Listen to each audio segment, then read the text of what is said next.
Chink 1 en Top Gun Maverick est nominé pour 6 Oscars, dont celui du meilleur film. Veuillez qui est accueillir le seul et unique Tom Cruise. Tom Cruise est peut-être l'une des plus grandes stars d'Hollywood, mais même lui a une liste de personnes qu'il refuse de pardonner. Depuis des années, des rumeurs circulent sur des affrontements, des trahisons et des rivalités cachées derrière les tapis rouges et les avant-premières à succès. Et maintenant, nous plongeons dans les 6 noms qui se démarquent le plus. Rejoignez-nous pour découvrir les 6 acteurs que Tom Cruise aurait le plus détestés. Brad Pitt, lorsque Interview with the Vampire a été annoncé pour la première fois au début des années 1990, c'était l'un des projets les plus ambitieux que Hollywood ait tenté depuis des années. Basé sur le roman à succès d'Anne Rice, le film a réuni 2 des plus grandes jeunes stars de l'époque, Tom Cruise et Brad Pitt. Sur le papier, le casting ressemblait à un rêve. Le film a placé Cruise dans le rôle de Lestat, le vampire flamboyant et séduisant au centre de l'histoire. Brad Pitt a été choisi pour incarner Louis, le vampire sombre et rongé par la culpabilité dont la relation avec Lasat est au cœur du récit.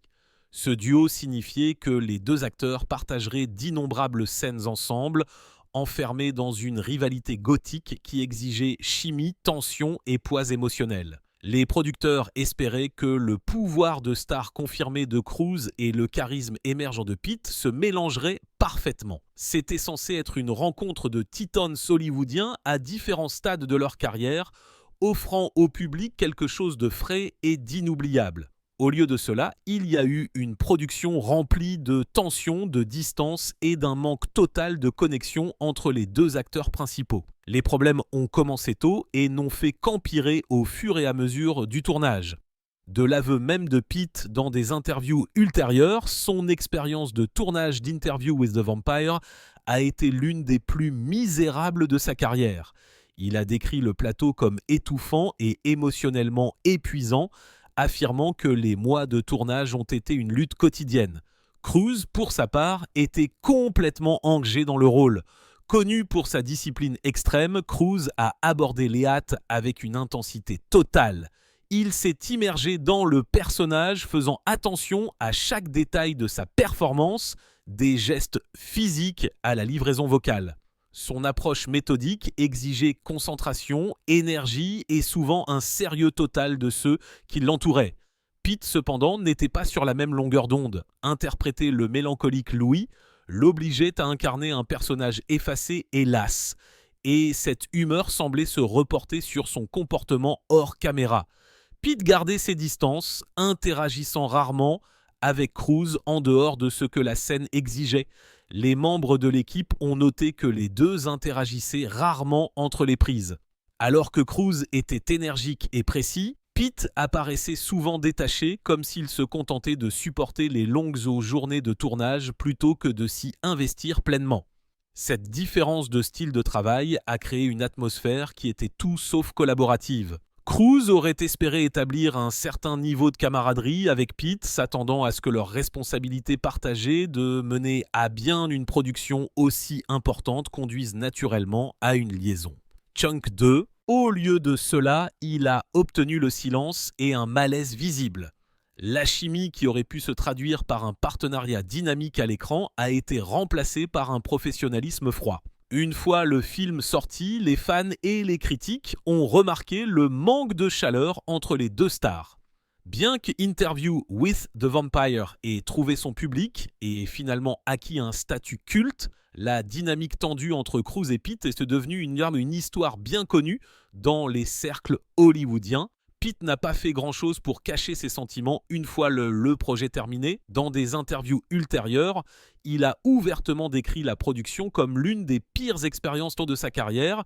Il n'a pas directement insulté Cruise, mais son honnêteté au sujet de la misère qu'il a ressentie pendant le tournage du film reflétait clairement à quel point il avait été malheureux. Il a même admis qu'il avait voulu quitter le projet à mi-chemin, ne restant que pour des obligations contractuelles. Cruise, d'autre part, n'a rien dit. Fidèle à sa réputation de garder privées les expériences personnelles ou négatives, il n'a jamais reconnu la tension, n'a jamais commenté les remarques de Pitt et n'a jamais offert sa version de l'histoire. Son silence en disait long, surtout dans une industrie où le silence est souvent interprété comme une confirmation. Des décennies se sont écoulées depuis Interview with the Vampire et Tom Cruise et Brad Pitt ont tous deux poursuivi de longues et très belles carrières. Cruise reste l'une des plus grandes stars de l'action d'Hollywood en tête d'énormes franchises comme Mission Impossible. Pitt est devenu un acteur et producteur oscarisé, gagnant le respect pour avoir équilibré les rôles de superproduction avec des performances dramatiques acclamées. Mais bien que les deux hommes soient au sommet de l'industrie, ils n'ont plus jamais travaillé ensemble. Pas une seule fois. Pour deux acteurs de leur niveau qui ont fait partie d'innombrables distributions d'ensemble, cette absence est perceptible. Cela suggère qu'aucun des deux n'avait envie de répéter l'expérience. En fait, à Hollywood, on murmure souvent que Cruise s'assure discrètement que de tels jumelages ne se reproduisent plus jamais. Une fois que quelqu'un brise le sens de la loyauté ou du travail d'équipe qu'il valorise, la chance de réconciliation disparaît. Et ce n'était que la première des querelles inoubliables de Tom Cruise. Attendez d'entendre parler de la suivante, parce que celle-là n'est pas restée sur le plateau. Brooke Shields. Lorsque Brooke Shields a publié ses mémoires, Down Came the Rain en 2005, elle ne racontait pas seulement son histoire, elle innovait dans la façon dont les célébrités parlaient de la maternité et de la santé mentale. Shields a révélé sa douloureuse lutte contre la dépression postpartum après la naissance de son premier enfant. Elle a décrit l'accablement de la tristesse, de l'anxiété et du sentiment de déconnexion qui l'a surprise pendant ce qui était censé être l'une des périodes les plus heureuses de sa vie. Elle a également partagé comment les antidépresseurs avaient joué un rôle crucial dans sa guérison. Pour de nombreuses femmes, entendre quelqu'un d'aussi célèbre et admiré que Brooke Shields parler ouvertement de quelque chose d'aussi stigmatisé était à la fois choquant et réconfortant. Chunk 3. Cela leur a donné la permission d'admettre leurs propres difficultés. La même année, Tom Cruise est apparu dans l'émission Today Show de NBC pour promouvoir son nouveau blockbuster War of the Worlds. Au cours de l'entretien, l'animateur Matt Lauer a abordé le sujet des médicaments psychiatriques et Cruise a exprimé très clairement sa position. Disciple dévoué de la scientologie, Cruise s'opposait fermement à la psychiatrie et à l'utilisation d'antidépresseurs. Lorsque la conversation s'est tournée vers la décision de Brooke Shields de prendre des médicaments pour la dépression postpartum, Cruise a choqué de nombreux téléspectateurs. Il a déclaré que son choix était irresponsable et dangereux, suggérant que des vitamines et de l'exercice auraient été préférables. Ces remarques ont été perçues comme dures et dédaigneuses. Shields s'était mise dans une position vulnérable en parlant de ses difficultés. Au lieu de la soutenir, Cruise l'a condamnée publiquement. Pour des millions de personnes qui regardaient à la maison, le moment était profondément inconfortable. Voici l'une des plus grandes stars d'Hollywood qui interpellait une autre célébrité en la nommant, critiquant ses choix les plus personnels et reliant tout cela à ses croyances religieuses. Les commentaires de Cruise n'ont pas seulement contrarié Shields, ils ont également mis en colère les médecins, les défenseurs de la santé mentale et les familles ordinaires qui savaient par expérience à quel point la dépression postpartum pouvait être grave. Ce qui aurait pu n'être qu'une autre entrevue promotionnelle s'est transformé en l'un des moments les plus controversés de la carrière de Cruise. Brooke Shields n'est pas restée silencieuse. En quelques semaines, elle a publié un puissant éditorial dans le New York Times répondant directement aux commentaires de Cruise. Elle a écrit que ses déclarations étaient non seulement fausses, mais nuisibles. En rejetant la souffrance réelle que vivent Jack et les mères, il propageait de fausses informations dangereuses. Shields a défendu sa décision de prendre des antidépresseurs, expliquant qu'il l'avait aidé à sauver sa vie et sa capacité à prendre soin de son enfant. Sa réfutation était tranchante mais réfléchie et elle a touché une corde sensible auprès du public. Les femmes qui avaient vécu des difficultés similaires ont estimé qu'elle avait parlé en leur nom. Les professionnels de la santé mentale l'ont félicité de s'être opposés à la stigmatisation et d'avoir rétabli les faits. Les médias se sont massivement rangés du côté de Shields, dépeignant Cruise comme déconnecté et insensible. Le débat est devenu plus important que les deux célébrités. Il a mis en évidence un changement culturel. De plus en plus de personnes commençaient à comprendre que la santé mentale était tout aussi importante que la santé physique et qu'il n'y avait pas lieu d'avoir honte de demander un traitement. Shields est sorti de cet échange avec une réputation renforcée. Cruise, d'autre part, a fait face à l'une des plus grandes crises de relations publiques de sa carrière. Le moment n'aurait pas pu être plus mal choisi pour Cruise. War of the Worlds était l'une des plus grandes sorties de l'année et au lieu de se concentrer sur le film, les manchettes étaient dominées par son affrontement avec Shields. Les retombées de l'entrevue ont nui à son image. Chunk 4, les fans ont commencé à remettre en question son jugement et les critiques l'ont accusé d'être contrôlé par les règles strictes de la scientologie. Des informations ont ensuite fait surface selon lesquelles Cruise avait contacté Shields en privé pour s'excuser. Elle a confirmé qu'il avait tendu un rameau d'olivier et bien qu'elle ait accepté, il était clair que les dommages étaient permanents. Les initiés disent que la relation ne s'est jamais rétablie. Quels que soient les mots polis échangés en public, il n'y a pas eu de véritable réconciliation. Même des années plus tard, les effets de cette querelle persistent. Shields et Cruise ne sont jamais vus ensemble lors d'événements hollywoodiens, bien qu'ils évoluent dans des cercles similaires. Des amis communs disent qu'ils maintiennent une distance délibérée. Shields a poursuivi sa carrière, embrassant un large éventail de projets et parlant ouvertement de santé mentale chaque fois que l'occasion se présente. Cruise, quant à lui, ne l'a plus jamais critiqué publiquement, mais n'a jamais montré non plus le moindre signe de vouloir réparer la connexion. Et bien que cette querelle ait été suffisamment dommageable, le prochain affrontement mettrait Tom face à face avec quelqu'un en direct à la télévision, dans un moment qui est encore rediffusé aujourd'hui. Matt Lauer. En 2005, Tom Cruise était en pleine campagne de publicité pour War of the Worlds, réalisé par Steven Spielberg et bourré d'effets spéciaux. Le film était présenté comme l'une des plus grandes sorties de l'année. Au début, cela ressemblait à une autre tournée médiatique de routine, mais une apparition particulière dans l'émission Today Show de NBC a fini par devenir l'un des moments les plus tristement célèbres de sa carrière. Ce qui aurait dû être une entrevue promotionnelle standard s'est transformé en une querelle tendue que le monde n'oublierait pas. Cruise a accepté de s'asseoir avec l'animateur du Today Show, Matt Lauer, en juin 2005. L'entrevue a commencé normalement en couvrant sa carrière, sa relation avec Katie Holmes et la prochaine sortie de War of the Worlds. Les téléspectateurs s'attendaient à ce que Cruise affiche son sourire habituel, charme le public et livre une performance soignée comme il le faisait si souvent. Au lieu de cela, la conversation a glissé sur un terrain dangereux lorsque le sujet de la psychiatrie et des antidépresseurs a été soulevé. Ce n'était pas un sujet anodin. À l'époque, Cruise avait déjà fait les manchettes pour avoir critiqué l'actrice Brooke Shields pour avoir utilisé des antidépresseurs pour traiter sa dépression postpartum. Il avait parlé publiquement de sa profonde opposition à la psychiatrie, une croyance fortement liée à la scientologie, la religion qu'il suit depuis des décennies. Lauer, préparé à la controverse, a demandé à Cruise d'expliquer sa position. À partir de là, l'entrevue a dégénéré en confrontation. Au début, Cruise a essayé d'expliquer pourquoi il s'opposait aux médicaments psychiatriques. Il a dit qu'il croyait que c'était nocif et inutile, pointant vers les vitamines et l'exercice comme de meilleures options. Lauer, cependant, l'a défié, soulignant que de nombreux médecins et patients avaient trouvé les antidépresseurs utiles et même salvateurs. Ce recul semblait agacer Cruise. L'échange est devenu tendu rapidement. Chunk 5. Au lieu de débattre calmement, Cruise s'est penché en avant et a commencé à donner des leçons à Lauer. Il lui a dit qu'il ne comprenait pas le sujet et a rejeté ses arguments comme étant mal informés. À un moment donné, il a qualifié le ballorant de désinvolte, un mot qui s'est immédiatement démarqué et est devenu associé à l'entrevue. Son ton était tranchant et son langage corporel montrait une frustration visible pour un homme qui se présentait habituellement comme joyeux et accessible. C'était un moment rare et choquant d'hostilité.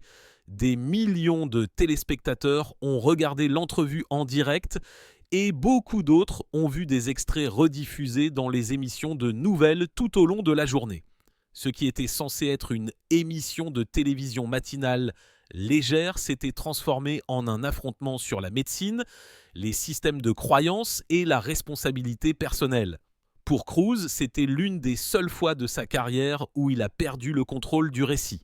La réaction a été immédiate. L'extrait s'est répandu partout bien avant que l'idée de devenir viral ne soit courante. Les humoristes de fin de soirée s'en sont moqués, les agences de presse l'ont disséqué et les gens en ont débattu autour des refroidisseurs d'audio. Cruise, qui avait toujours été considéré comme une star confiante mais soigneusement calculée, avait soudain l'air conflictuel et extrême. Pour beaucoup, l'entrevue a confirmé la perception que Cruise n'était pas seulement une star de cinéma, mais un porte-parole de la scientologie, une religion déjà perçue avec suspicion par une grande partie du public. Au lieu de parler de War of the Worlds, les manchettes se sont concentrées sur ses croyances et son comportement aujourd'hui.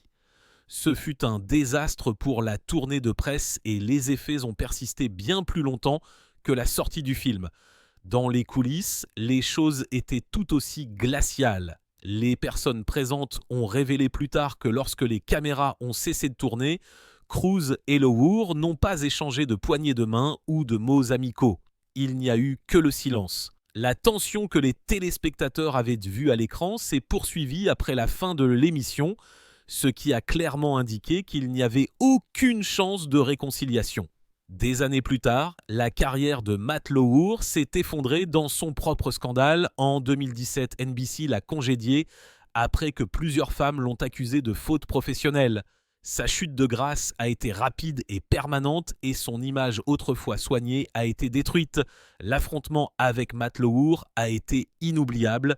Mais la prochaine querelle dans la vie de Tom Cruise est venue avec quelqu'un qui a transformé son monde privé en comédie publique et cela a rendu la trahison encore plus cuisante. Seth Rogen. Seth Rogen a bâti une grande partie de sa carrière sur une comédie qui se veut lâche, décontractée et non filtrée. Il plaisante surtout de la culture hollywoodienne à sa propre vie et son public l'adore pour cela. Mais lorsque Rogen a commencé à utiliser Tom Cruise comme l'une de ses punchlines préférées, le rire a eu un prix.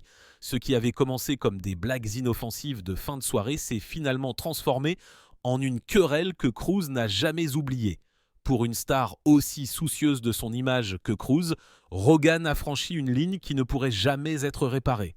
Chunk 6. Pendant des années, Rogen a trouvé que Cruise était une source facile de matériel. Il s'est moqué de la personnalité célèbrement intense de Cruise, soulignant à quel point il semblait hyperactif et sérieux dans ses apparitions publiques. Rogen s'est également moqué de la façon dont Cruise sprintait dans presque tous les films d'action en faisant une blague récurrente sur sa carrière. Une autre cible préférée était la taille de Cruise. Rogen, comme beaucoup d'humoristes, a tourné en dérision le fait que Cruise était plus petit que beaucoup de ses hommes et femmes principaux. Combinées à des références à la dévotion de Cruise à la scientologie, ces blagues sont devenues un élément essentiel des entrevues, des podcasts et des conversations occasionnelles de Rogen. Chaque fois que le nom de Cruise était mentionné, Rogen avait une histoire ou une plaisanterie prête à faire rire.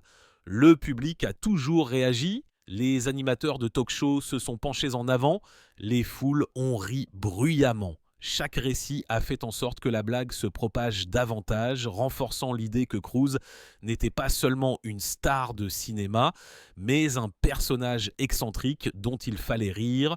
Pour Rogen, c'était du matériel qui fonctionnait.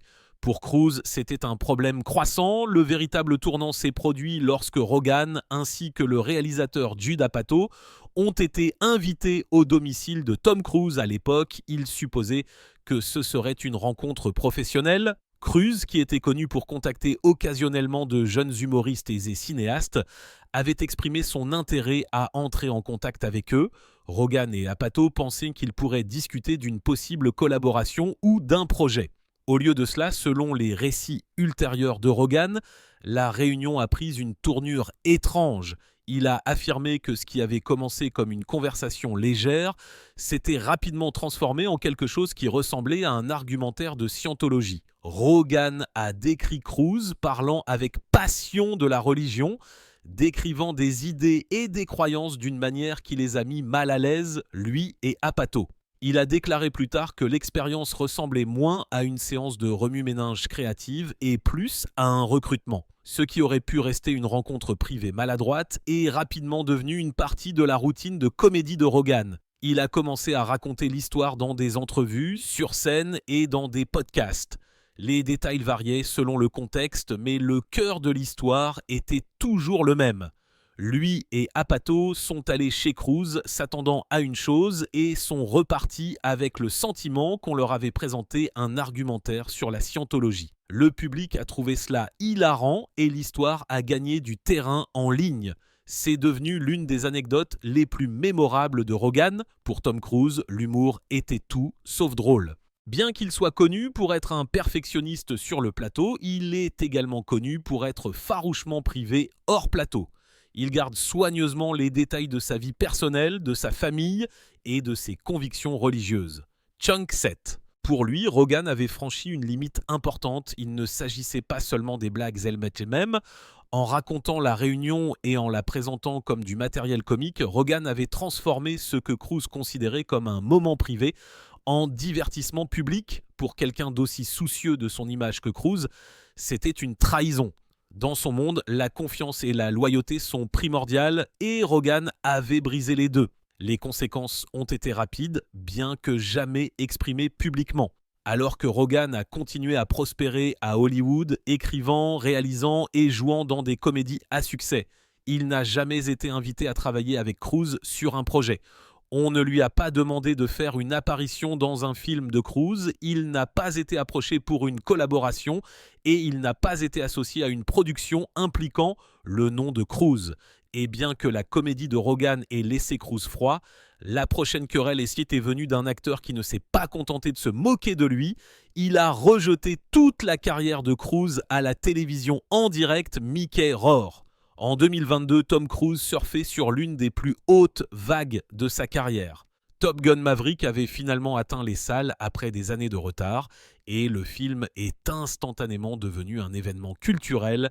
Les critiques l'ont salué comme le film qui a ramené le public au cinéma après la pandémie.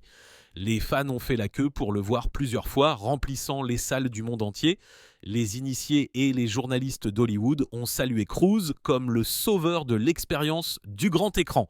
Après des décennies dans le métier, il était célébré comme la dernière véritable star de cinéma, un homme dont le seul nom pouvait encore garantir un succès au box-office.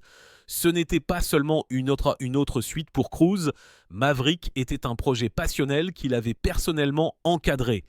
Il a travaillé en étroite collaboration avec les cinéastes, a insisté sur de véritables cascades aériennes et s'est poussé physiquement d'une manière que la plupart des acteurs n'envisageraient jamais. Le résultat a été un film qui ne s'appuyait pas seulement sur la nostalgie, mais qui était frais, émotionnel et passionnant. Pour Cruise, c'était une validation de tout ce qu'il croyait du cinéma. Travail acharné, effets pratiques et priorité au public, alors que presque tout le monde dans l'industrie semblait uni pour célébrer le triomphe de Cruise, un acteur vétéran a décidé d'adopter une approche différente. Mickey Rourke, jamais connu pour retenir ses opinions, a donné une entrevue qui allait directement à l'encontre de la vague d'éloges entourant Maverick. Lors d'une apparition dans Piers Morgan Uncensored, on a posé des questions à Rourke sur Tom Cruise et l'énorme succès de Top Gun Maverick. Au lieu de se joindre au chœur d'admiration, Rourke a livré l'une des critiques les plus franches imaginables. Il a rejeté toute la carrière de Cruise avec seulement quelques mots coupants. Il fait le même rôle depuis 35 ans. Rourke a poursuivi en disant que le film ne l'avait pas du tout impressionné. Il a décrit le travail de Cruise comme superficiel, répétitif et dépourvu de toute profondeur artistique réelle. Cela ne m'impressionne pas, a poursuivi Rourke, indiquant clairement qu'il ne considérait pas Cruise comme un acteur au vrai sens du terme. Chunk 8. Pour Rourke, jouer la comédie signifiait transformation et risque émotionnel. Cruise, à son avis, ne faisait que jouer des variations du même héros à indice d'octane élevé encore et encore. Les commentaires ont eu l'effet d'une bombe. À un moment où presque toute l'industrie cinématographique célébrait Cruise, Rourke était la rare voix à le démolir. Pour la plupart des acteurs, la critique fait partie du travail. Mais pour Tom Cruise, les mots de Rourke ont eu un effet plus cuisant en raison du moment et du sujet. Top Gun Maverick n'était pas seulement un autre film d'action pour lui, c'était un projet pour lequel il s'était battu pendant des années contre le doute de l'industrie et des retards répétés. Il avait investi sa réputation, son énergie créative et son engagement personnel pour s'assurer que le film soit un succès. L'attaque de Roar n'était pas seulement une critique de Maverick, c'était un rejet de toute la philosophie de carrière de Cruise. Pendant des décennies, Cruise avait été célébré pour sa discipline, sa capacité à mener des franchises et son dévouement aux cascades pratiques qui repoussaient les limites de ce qui était possible à l'écran.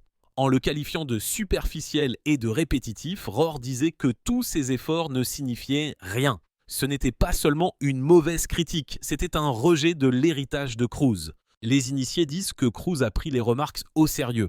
Bien qu'il soit connu pour ne jamais répondre publiquement aux critiques, ceux qui le connaissent moins bien disent qu'il était profondément conscient des commentaires de Roar. Ils sont survenus à un moment où Cruise était enfin reconnu pour l'impact culturel de son travail. Et la piqûre de ce rejet ne s'est pas estompée rapidement. Fidèle à sa forme, Tom Cruise n'a pas répliqué en public. Il n'y a eu aucune entrevue où il a abordé les paroles de Roar, aucune déclaration de son équipe et aucune réfutation dans la presse. Pour le monde extérieur, il semblait qu'il l'ignorait tout simplement. Mais dans les coulisses, les retombées étaient claires. Des sources de l'industrie ont affirmé que les paroles de Roar avaient eu des conséquences. Des producteurs proches de Cruise et de Paramount, le studio derrière Top Gun Maverick, ont discrètement fait savoir que Roar ne serait pas envisagé pour des projets menés par Cruise ou des productions Paramount liées à lui. Bien que Roar ait depuis longtemps la réputation d'être imprévisible et franc, cette attaque particulière a semblé fermer les portes de façon permanente. Hollywood est un petit monde et les joueurs de pouvoir comme Cruise exercent une influence considérable. La liste noire n'était pas officielle, mais le message était clair. Roar avait franchi une limite et il n'y aurait pas de retour en arrière. Et si vous pensez que cette querelle était personnelle, attendez de voir ce qui s'est passé lorsque Tom s'est séparé de Nicole Kidman, qui est passé de la romance à la rivalité. Nicole Kidman, dans les années 1990, Tom Cruise et Nicole Kidman étaient l'un des couples les plus admirés d'Hollywood. Chunk neuf, ils semblaient tout avoir. La gloire, la beauté, des carrières carrées à succès et une présence glamour qui faisait d'eux la royauté du tapis rouge. Leur relation a commencé sur le plateau de Jour de tonnerre en 1949, alors que Kidman était encore une étoile montante et que Cruise était déjà l'un des plus grands noms d'Hollywood. Ils se sont mariés en décembre 1990 et, pendant la décennie suivante, ils ont été inséparables. Les deux ont adopté 2 enfants ensemble, Isabella et Connor, et ont présenté l'image d'une famille à la fois profondément privée et profondément unie. Les couvertures de magazines les ont célébrés comme le couple hollywoodien parfait. Leurs apparitions à des premières, à des cérémonies de remise de prix et à des événements de haut niveau ont fait d'eux la pièce maîtresse de la culture des célébrités à l'époque. De plus, ils ont joué ensemble dans des films comme Horizon lointain et le provocateur Eyes Wide Shut, consolidant ainsi leur réputation de partenaires professionnels et personnels. De l'extérieur, cela ressemblait à un conte de fées. Dans les coulisses, cependant, des fissures se formaient déjà. En février 2001, le couple a annoncé sa séparation, choquant Hollywood et le public. Cruise a officiellement demandé le divorce quelques jours seulement avant leur 10e anniversaire de mariage. Le moment était troublant car en vertu de la loi californienne, un mariage de 10 ans avait souvent une incidence sur les règlements financiers, en particulier en ce qui concerne la pension alimentaire et le partage des biens. Déposer une demande avant cette étape potentiellement sauver Cruise d'un engagement financier beaucoup plus important. Pour Kidman, le divorce a été dévastateur. Elle a admis plus tard qu'elle ne l'avait pas vu venir et qu'elle avait été prise au dépourvu par la décision de Cruise. Dans des entrevues, elle a dit qu'elle avait vraiment cru qu'ils vieilliraient ensemble. Le chagrin était visible dans ses apparitions publiques après la séparation. Alors que Cruise est resté silencieux et contrôlé dans ses déclarations publiques, l'honnêteté émotionnelle de Kidman a suscité la sympathie et le soutien des fans dans les médias. L'un des principaux points de tension entre Cruise et Kidman était la scientologie, la religion, à laquelle Cruise se consacre depuis des décennies. Pendant leur mariage, Kidman y aurait participé dans une certaine mesure, mais après le divorce, elle a commencé à prendre ses distances avec l'Église. Cette décision a créé un mur invisible mais puissant entre elle et Cruz. Kidman a également commencé à renouer avec des personnes qui avaient été chassées de la scientologie, des personnes que l'Église considérait comme des personnes répressives. Pour Cruz, cela était considéré comme une trahison non seulement envers lui, mais aussi envers ses convictions fondamentales. Dans le monde de la scientologie, la loyauté et la séparation des étrangers sont non négociables. En s'éloignant de l'Église et en rétablissant les liens avec des personnes que Cruz était censé couper, Kidman s'est positionné du côté opposé de l'un des aspects les plus importants de sa vie. Cette division s'est étendue à leurs enfants. Isabella et Connor ont tous deux grandi étroitement liés à la scientologie, en particulier sous l'influence de Cruz. À l'âge adulte, ils ont maintenu leur alignement avec l'Église et leurs liens publics restent avec leur père. Kidman, d'autre part, a parlé ouvertement de son amour pour eux, mais a admis qu'elle n'était pas très impliquée dans leur vie. Les rapports la décrivent fréquemment comme étant séparée de ses deux enfants, ce qui lui a causé une douleur visible au fil des ans. Chunk 10. Depuis leur divorce, il n'y a pas eu de réconciliation publique entre Cruz et Kidman. Ils n'ont pas été photographiés ensemble depuis plus de 2 décennies. Même lors d'événements où les deux étaient présents, comme les Oscars ou d'autres grands rassemblements hollywoodiens, ils ont délibérément gardé leur distance. Contrairement à de nombreux ex de célébrités qui ont fini par trouver une forme de paix, Cruz et Kidman sont restés complètement séparés tant sur le plan personnel que professionnel. Cruz a épousé Katie Holmes en 2006, une autre relation de haut niveau qui s'est terminée par une séparation très publique. Kidman a finalement trouvé un bonheur durable avec le chanteur country Keith Urban qu'elle a épousé en 2006 et avec qui elle a 2 filles. Malgré les changements dans leur vie personnelle, le mur entre Cruz et Kidman n'est jamais tombé. L'absence est plus visible dans les étapes importantes de la famille. Cruz n'a pas assisté au mariage de Connor et le rôle de Kidman dans la vie de ses enfants reste compliqué par leur lien avec la scientologie. Les initiés pointent souvent l'Église comme la principale raison pour laquelle les deux ne se sont jamais réconciliés. Pour Cruz, la loyauté envers la scientologie a toujours été primordiale et la décision de Kidman de s'en éloigner a scellé la distance pour toujours. Si vous avez aimé cette vidéo, n'oubliez pas d'aimer cette vidéo, d'appuyer sur le bouton d'abonnement et de sonner la cloche pour ne jamais manquer la prochaine